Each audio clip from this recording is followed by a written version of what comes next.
আজকে আদালতে তোলা হয় প্রাক্তন মন্ত্রী উদয়ন গুহ। তো উনি জেসিতে ছিলেন এদিকে বালুঘাটের সংশোধনাগারে, এদিকে সেখান থেকে আজকে কোর্টে তোলা হয়েছিল এবং যেটা ওই আবাস দুর্নীতি যোজনার এটা আরেকটা মোকদ্দমা, সেই মোকদ্দমায় তাকে পুলিশ 14 দিনে পিসি পেয়ার করেছিল।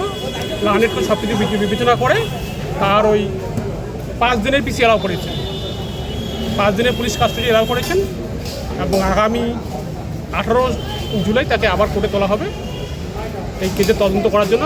কোর্ট 5 দিনের পিসি অ্যালাউ করেছেন পুলিশকে সঠিকভাবে তদন্ত করার জন্য এবং কত এডিশনাল টাকা কালেকশন করা হয়েছে, কী করা হয়েছে এইসব ব্যাপারে তাকে কোন মামলায় করা হলো এবং কে করেছিল জানতে পারা যাবে?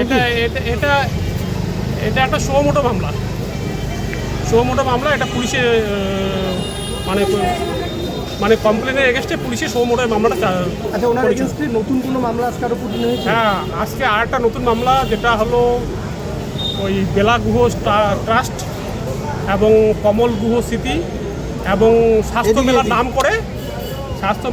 নাম করে যে কালেকশন করা হয়েছিল সেখানে দেখা যাচ্ছে জৈনক্য রঞ্জিত মণ্ডল এটা কমপ্লেনটা করেছিলেন। তার কাছে প্রতি বছর 2010 সাল থেকে 2025 সাল অবধি কালেকশন করা হতো এই স্বাস্থ্য মেলা, কমল গুহ স্মৃতি এবং বেলা গুহ ট্রাস্টের নাম করে কালেকশন করা হতো। সেটাতে এই ব্যক্তি যে কমপ্লেন করেছিল তার কাছ থেকে 20,000 টাকা প্রতি বছর নেওয়া হতো এবং তার কোনো আরও অনেকের কাছে নেওয়া হতো, তার কোনো রসিদ দেওয়া হতো এবং এই ব্যাপারে পুলিশ তাকে এই কেসে যুক্ত করার জন্য আজকে পেয়ার দিচ্ছে, কোর্ট সেটাও অ্যালাউ করেছেন এবং এই কেসে তাকে অন্তর্ভুক্ত করা হলো। মানে 5 দিনের পুলিশ হেফাজত? 5 দিনের পুলিশ হেফাজত, সেটা হলো প্রধানমন্ত্রী আবাস দুর্নীতি যোজনার যে আবাস যোজনার যে দুর্নীতি হয়েছে তার জন্য এবং এই মামলার সঙ্গে এবং নতুন করে আজকে এই মামলায় তাকে আসামি করার জন্য কোর্ট পুলিশ পেয়ার দিয়েছিলেন।